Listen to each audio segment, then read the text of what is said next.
Good morning.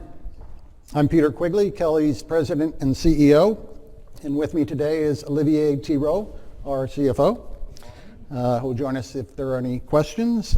Just a couple housekeeping items.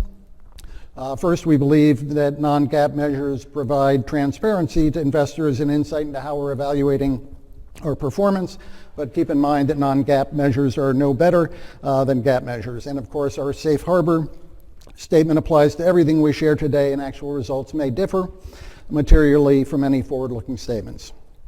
So if you're not familiar with Kelly, or if you haven't followed our evolution, we've become a top 5 leader in many of our chosen specialties, and we remain one of the most respected voices in the staffing industry we founded more than 75 years ago.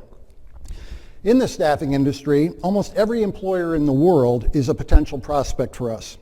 One of the intentional decisions we've made over the years is to narrow our focus to a select set of specialties. We're confident of the markets in which we've chosen to play. We've honed in on specialties where underlying demand is growing and where we have proven that Kelly can win. We believe this specialty approach is key to delivering growth. The operating model we implemented 2 years ago is tightly aligned to our strategy. It leverages Kelly's long-standing strengths, combines our resources for scale and focus, and positions us to capture the market opportunities that lie ahead. And we've strengthened our specialty focus. As we've strengthened our specialty focus, we have also made progress in shifting our growth toward higher margin, high value businesses. We'll be releasing our first quarter results in a few weeks, so I can't offer a detailed financial picture today. But I can tell you that we have made good progress over the past 5 years in gross margin, DSO, and cash flow, and we have a greater appetite for leverage to support our specialty growth strategy. Kelly's strong financial foundation is key enabler of our growth strategy, and like Kelly itself, that strategy is evolving rapidly. When I became CEO 2.5 years ago, it was clear that a conservative approach to growth was no longer enough to keep Kelly a competitive player. We needed to shift from an historically conservative approach to a more aggressive pursuit of profitable growth. We needed to exit suboptimal businesses and divest non-revenue producing assets. We needed to unlock cash and focus on producing value. And to establish Kelly as a leader in specialty workforce solutions, we needed to pursue significant inorganic growth. We have been ramping up the pace of acquisitions and divestitures to shift our portfolio to our higher margin specialties. In the last 5 years, we made acquisitions in K-12 to expand our market lead. We sold our law and healthcare businesses in the U.S. We made strategic purchases in fast-growing engineering and IT niches. In the past 2.5 years, even while the pandemic disrupted our entire industry, we have doubled down on our M&A strategy. We sold or leased back various HQ properties. We sold our staffing business in Brazil. We made acquisitions that expand our education specialty and introduce higher value adjacencies. We made Kelly's largest acquisition in its 75-year history with the purchase of SoftWorld, an IT workforce solutions firm that is delivering top and bottom line growth for Kelly. And this year, we have taken bold action to unlock tremendous capital, gearing up for an even more meaningful change in 2022 and beyond. I'll talk about our latest acquisition in a moment, but first let's take a closer look at the significance of our recent APAC transactions. Monetizing our investments in Persol and Persol Kelly has transformed Kelly's cash position. It unlocked unprecedented capital for Kelly to invest in our chosen specialties, drive growth where we know we can win, and create additional value for our shareholders. Between cash from these transactions and our borrowing capacity, we have more than $500 million of available capital. These are the kind of resources we need to pursue high margin, high growth businesses that drive quantitative and qualitative improvements in our results, while continuing to make long-term structural improvements in our existing businesses. I'll also note that while we are unwinding our interest in Persol and Persol Kelly, we remain fully committed to high-growth OCG practice in APAC, which has driven exceptionally profitable growth and will continue to support our customers in the APAC region. We're excited about putting our capital to work, creating new value, and we haven't wasted any time. Just weeks after announcing plans to redeploy capital from the APAC transactions, we announced Kelly's acquisition of Rocket Power, a fast-growing firm that focuses on high-tech recruiting. This Silicon Valley startup has triple-digit growth rates and proven success in a highly specialized field, but it needed the resources of a strategic partner like Kelly to help them keep pace. Their culture of speed, agility, customer focus, and collaboration is a great fit for Kelly. We moved quickly to acquire Rocket Power, but we also made sure it was the right fit for our strategy. The firm checked all of Kelly's criteria when it comes to accelerating specialty growth. It adds a business to Kelly's portfolio which emphasizes an RPO and high-tech talent, aligns with our focus on specialties with robust demand and high-margin growth opportunities. Hiring trends are driving tremendous growth in the RPO market, and with Rocket Power's reach, Kelly OCG can now offer RPO solutions across the globe, including Latin America. The acquisition enhances our specialty RPO expertise and provides us another entry point into the high-tech industry. We're also expecting to see organic growth emerge from this deal. Talent is in hot demand, and Rocket Power's strong reputation in the RPO market, along with a hyper-focus on providing high-tech talent, enables Kelly to offer more services and specialized talent to our entire customer base. We're certainly not stopping with Rocket Power in 2022. We believe acquisitions are an effective way for Kelly to build shareholder value. We're putting our cash back into the business, proving to the market that our strategy is working, which will translate into greater value in our stock. As we become more acquisitive, we're applying a disciplined process to assess new opportunities. We're looking closely at projected market dynamics and the potential for strong top-line growth and healthy return on our investment. We're currently targeting specialties within education as well as sciences, engineering, and technology, in addition to properties that further augment our fast-growing OCG business. Even as we ramp up our M&A activity, we're also investing organically, reflecting our confidence in Kelly's potential.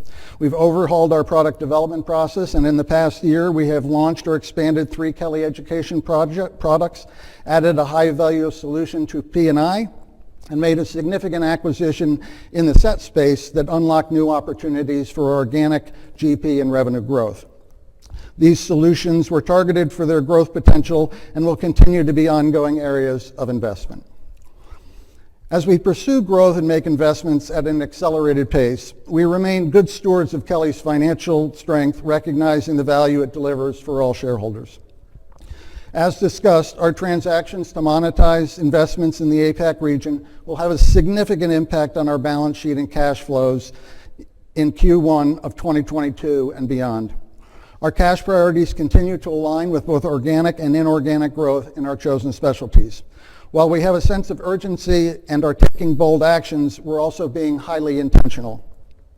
Our team is disciplined with capital, making it available to invest in strategic, targeted opportunities most primed for growth, like Softworld in 2021 and the Rocket Power acquisition I just reviewed. Kelly's strong financial position enables our inorganic growth strategy. We have a solid balance sheet and ample financing capabilities. We have a strong track record of improving cash flow. We've shown that we can finance acquisitions and deleverage quickly. In fact, we have no debt remaining from any of our acquisitions. And we've proven we are willing to unlock additional accelerators to free up funding for future acquisitions, most notably with our recent APAC transactions. With no debt and nearly $200 million of available borrowing capacity, we have more than $500 million of available capital. Combined with our proven ability to generate free cash flow, this positions us to accelerate our strategic transformation and build additional shareholder value moving forward. In summary, we are aggressively pursuing our specialization strategy, and we have refocused today's Kelly to grow and thrive. We have an incredible foundation as an industry leader, a structure designed for specialty growth, and a strong financial position to enable inorganic growth, including unprecedented capital at our disposal, which we are already using to capture exciting new opportunities.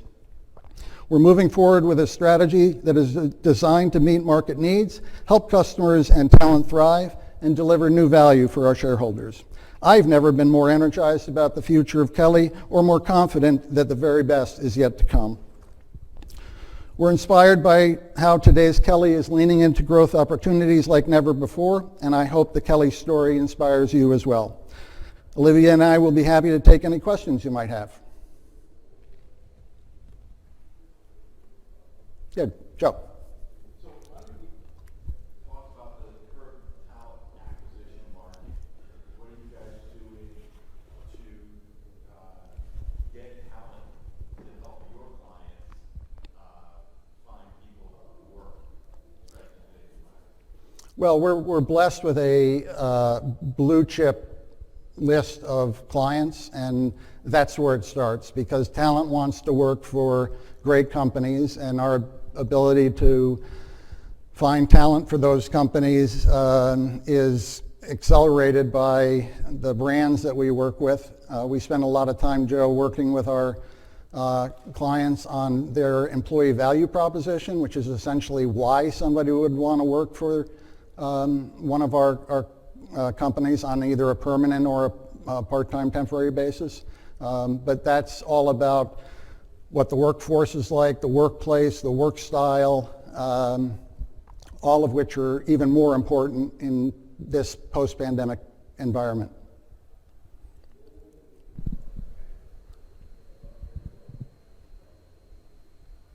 Maybe you can touch a little bit on what is happening in Eastern Europe and if that's having any impact on the business and what you're doing to minimize any potential impact over there. Yeah, so we have publicly announced we have operations in Russia. In 2021, it was 2.7% of our revenue. And other than the impact on our Russia operations, we haven't seen any noticeable impact on our other operations in the other 14 geographies in Europe. We have operations, we do not have operations in the Ukraine or Belarus, but we do have operations in Poland, Hungary, and some other geographies. But we haven't had customers change significantly their plans as a result of the war. Olivia, anything you want to add from a... No, I think, as Peter mentioned, I mean, it's about 2.7% of our revenue. So last year it was 130 million. It's about 1% of our asset. So it is not small, but I would say not very material when you look at KELYA overall. Of course, we are looking at the current situation, the economic situation in Russia, the practicalities of continuing to run a business over there. And this is something we are still assessing to make sure that basically we protect our employees, we protect our temporary employees, and we protect KELYA financials. So it is very fluid. We are looking at options to see what is the best moving forward, but it's still a very, very uncertain environment. I'll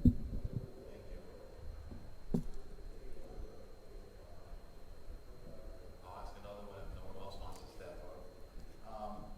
So obviously you got this big slug of capital from the personal transactions. And you mentioned it here, deal pricing discipline in your presentation. Maybe you can kind of give us some parameters of what you're looking for in terms of kind of multiples you're willing to pay, or maybe just even the whole thought process of what you kind of think about for that deal pricing discipline when you're out there looking for potential acquisitions. Yeah, I'm going to let Olivier comment on our internal rate of return hurdle. But in terms of what we're looking for, the multiples are going to depend on which of the verticals, which of our 5 operating segments we'd be looking to make an acquisition in. So for example, in science, engineering, and technology, you're likely to see a higher multiple than you would in potentially professional and industrial, as an example. So the multiple is going to be a factor of the quality of the property, its future outlook, its management team, the cultural fit. We're very disciplined about making sure that the companies that we look at and then ultimately acquire check those boxes. in addition to the financial return, which maybe you could comment on, Olivier. Sure, thank you, Peter. So, of course, apart from strategic fit, cultural fit, adding new capabilities, we use, amongst other financial metrics, internal rate of return, and our hurdle rate, as we speak, is 25%. We know it's pretty high, but that's also, as Peter was saying, ensuring that we stay and stick with financial discipline. And when you look at history, basically all of our acquisitions have been earnings accretive as soon as the first quarter of the acquisition. So strategic fit, cultural fit, additional capabilities, synergies, top line, and also SG&A synergies, but also pretty disciplined approach in terms of what we need to pay and future expectations. Yes? What can you share with us as to your current thinking on where you want to expand your geographic footprint? Well, yeah. Go. Subject to day-by-day changes, of course. Yeah, I would say we're pretty satisfied with our current footprint, recognizing that we can support customers globally through our OCG practice. We made the decision to get out of the staffing business in Asia Pacific because we weren't going to make the kind of capital investments required to win in those markets, the same reason we exited Brazil. But what it allows us is to focus on the specialties that we have currently organized around in the markets where we can have both scale and specialty to win more than our fair share of the market. So U.S. and Canada is what percentage of the business, and where do you, and what other major areas? Yeah, US and Canada, revenue-wise, over 66-67% of our total revenue. But as Peter was saying, through our MSP, managed service provider footprint, we can deliver for our global customers all over the world. Through our 4,600 secondary suppliers that basically help us to provide to our customers all over the world the best talent in any geography in the world. Yeah, so just to maybe answer the specific question about what other geographies. So in addition to Canada and US, we also have operations in Mexico and Puerto Rico. And in addition to Russia, 14 other geographies in Europe. And as we said, our OCG practice is global.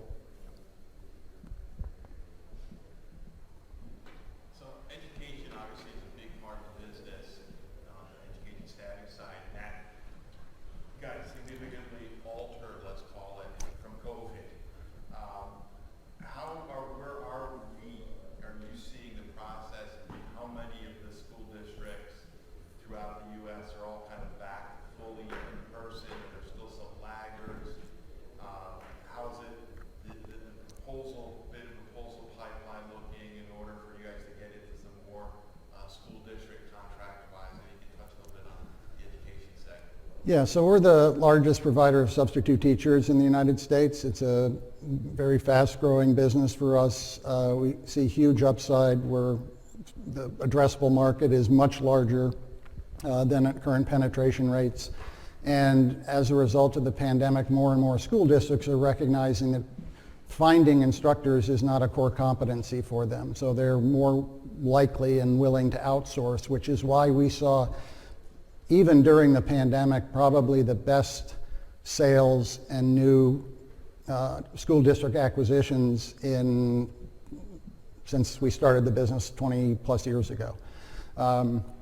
The biggest challenge during the pandemic was, of course, finding talent, as well as when the schools were shut down. But by and large, school districts are open. If you have children, you probably know that, or if you have nieces and nephews, et cetera, the pressure that parents and society has put on schools to reopen, and the fact that most school districts either can't legally or don't require vaccine mandates is also very helpful to getting people back into the queue for becoming substitute teachers and other forms of instructors. So while we're not back to pre-pandemic levels, the trends are positive in terms of finding enough talent to fill classrooms that we have in our school districts that we support. And the new client acquisition continues very, very healthy. Yes? Can you go into the Equity at Work program that you guys are focusing on and how that's been successful? Yeah, so we launched Equity at Work in October of 2020, and Equity at Work is designed to break down barriers that prevent more people from finding access to meaningful work, whether it's requiring a 4-year degree or automatically disqualifying somebody that has a blemish on their criminal record, or supporting people who might be on the autism spectrum. There are just too many barriers that prevent people from finding access to meaningful work. And in this talent environment, it's not just the right thing to do, it's good business. I will tell you it's the most rewarding part of my career has been launching and leading Equity at Work. The client reaction has been overwhelmingly supportive. People recognize that a veteran returning from a tour of duty who doesn't have a 4-year degree is just as qualified to manage a project as a political science major from the University of Michigan. And so helping vets, helping women who have had to take time off during the pandemic to get back into the workforce without being challenged about a gap in their resume. Again, we launched a program called KELYA 33, which represents the 33% of Americans that have a blemish on their criminal record. It's 75 plus million individuals. 95% of those are nonviolent. And we've been very successful working with customers who recognize that that's a great way to not only increase their talent pool, but increase their diversity of their workforce as well. So thank you for the question. It's been really great. Might have time for one more if there's, yeah. So I kind of want to get your guys' take on the labor participation rate outlook for the next year. I know that with wages kind of being lower than we are, some people kind of sitting back. And now as wages kind of slowly creeping their way up, how would you guys look at it over this next year? Yeah, there was a number of things that kept people on the sidelines. Childcare, obvious healthcare concerns, could be inflated savings accounts. All of those are changing. So you have healthcare concerns being addressed, schools are reopened, those inflated bank accounts don't look so inflated with inflation charging ahead as it is. And you have people being attracted off the sidelines because of higher wages. So we think all signs indicate an improving labor force participation rate, recognizing that it's going to continue to require us to create opportunities for people to come back to the workforce if they've chosen to exit. There was a record number of people who retired that are now finding that retirement wasn't all it was cracked up to be, or maybe the inflation issues are causing them to reconsider. But we think we're going to continue to see progress on the labor force participation rate, which is excellent news for us because we don't have a demand problem, we have a supply problem. Demand is good across all of our businesses, and both on a temporary basis as well as a permanent hire business. So I'm getting the I'm done sign. So thank you very much for your attention, and I look forward to talking to you afterwards if there are any further questions. Thank you very much.